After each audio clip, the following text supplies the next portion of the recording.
बीज बोने वाले का दृष्टांत यीशु ने क्यों कहा? इस दृष्टांत का अर्थ क्या है? इस दृष्टांत की व्यवहारिकता को हम कैसे उपयोग में ला सकते हैं? जय मसीह। आत्मिक आधार चैनल में आप सबों का स्वागत है।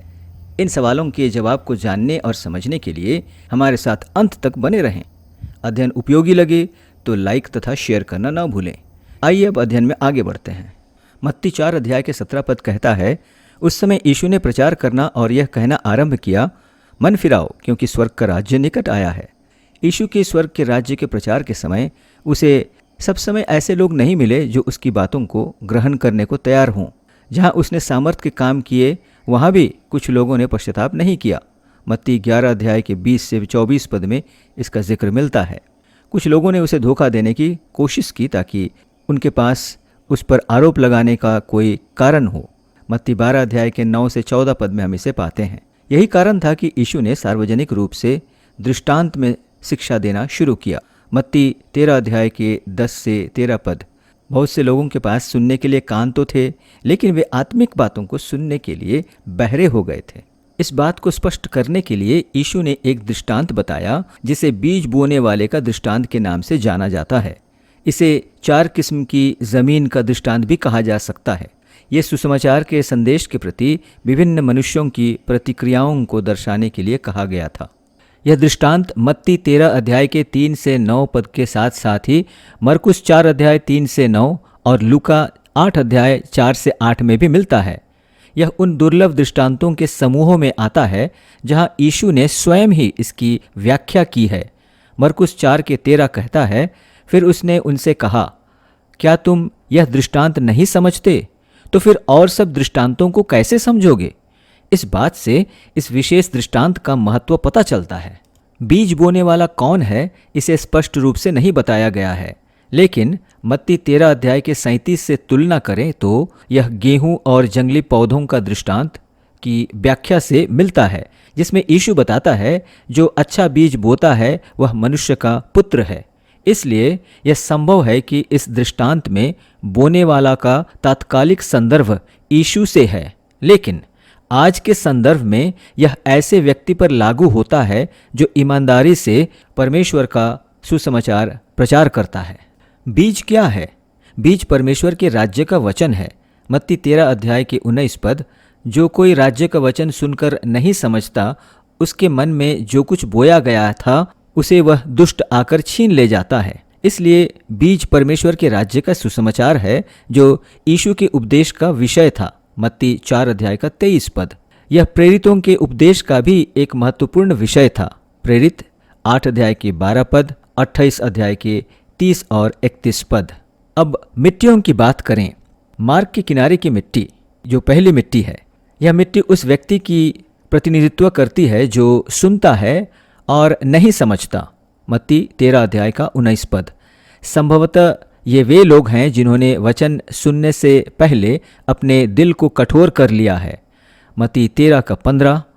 पक्षी दुष्ट का प्रतिनिधित्व करता है।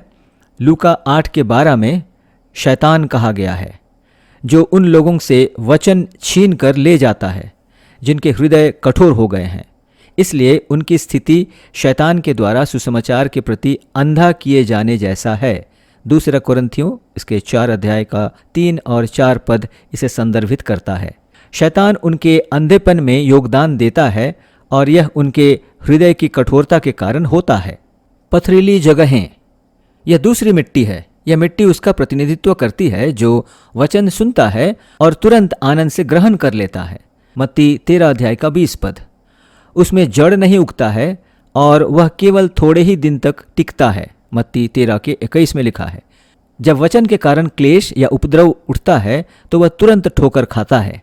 मत्ती 13 के 21 में ही मिलता है यह। कुछ लोग वचन सुनते हैं और बड़े आनंद से इसे ग्रहण करते हैं, परंतु जड़ न होने के कारण वे वचन पर आधारित जीवन नहीं जीते हैं और मुसीबत आने पर धीरज खोकर ठोकर खाते हैं। एक मजबूत आधार के बिना सिर्फ भावनात्मक रूप से ग्रहण किए गए वचन किसी को क्लेश और उत्पीड़न के विरुद्ध खड़े होने में मजबूत नहीं बना सकता है। कुछ बीज झाड़ियों में गिरे और झाड़ियों ने बढ़कर उन्हें दबा डाला। यह तीसरी मिट्टी है। यह मिट्टी वचन के लिए उपजाऊ भूमि का प्रतिनिधित्व करती है, परंतु यह मिट्टी बहुत ज़्यादा उपजाऊ है क्योंकि वह अन्य सभी प्रकार की चीज़ों को भी उगाती है जो परमेश्वर के वचन को दबा देती है। अर्थात यह इस संसार की चिंताएं, धन का धोखा जो वचन को दबा देता है। लूका 8:14 में जीवन का आनंद भी जोड़ा गया है। इसमें यह मिट्टी उसका प्रतिनिधित्व करती है जो वचन मात्र सुनते हैं, मत्ती 13:22, परंतु फल उत्पन्न करने की उनकी क्षमता दब जाती है।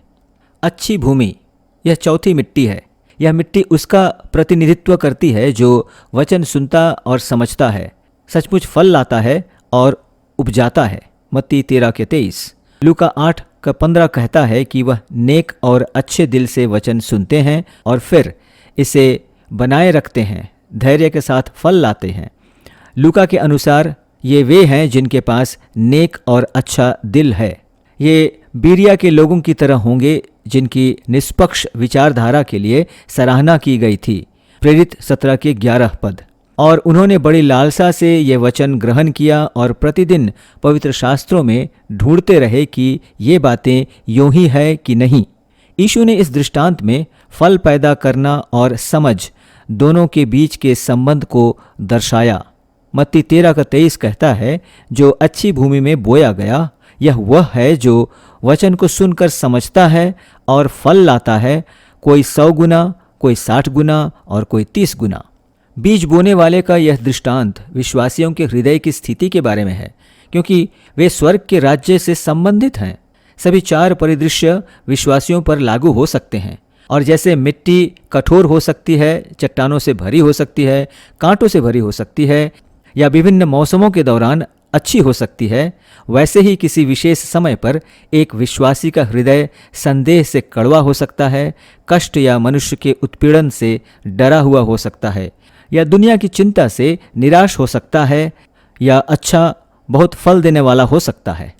यीशु ने बीज बोने वाले का दृष्टांत यह सिखाने के लिए कहा कि सुसमाचार प्राप्त करने के लिए हमारे हृदय की स्थिति कितनी महत्वपूर्ण है और सुसमाचार सुनने के बाद हमारी पसंद और कार्य हमारे उद्धार को कैसे प्रभावित करते हैं।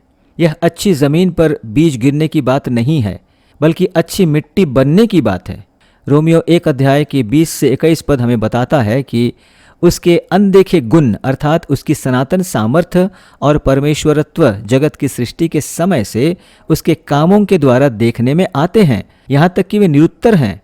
इस कारण कि परमेश्वर को जानने पर भी उन्होंने परमेश्वर की योग्य बड़ाई और धन्यवाद न किया, परंतु व्यर्थ विचार करने लगे, यहाँ तक कि उनका निर्बुद्धि मन अंधेरा हो गया। पवित्र आत्मा का मनुष्यों को नई सृष्टि बनाने का कार्य मिट्टी तैयार करता है। वह मिट्टी जिसमें सुसमाचार प्राप्त किया जाता है, उसका पालन किया जाता है और उगाया जाता है। यूहन्ना 16:8। एक बार सच्चे रूप से बीज अर्थात परमेश्वर के वचन को ग्रहण करने के बाद सुसमाचार हमारे भीतर जड़ पकड़ता है और बढ़ता है, क्योंकि याकूब 1:22 से लेकर 27 के अनुसार हम वचन के पालन करने वाले बन जाते हैं, केवल सुनने वाले नहीं।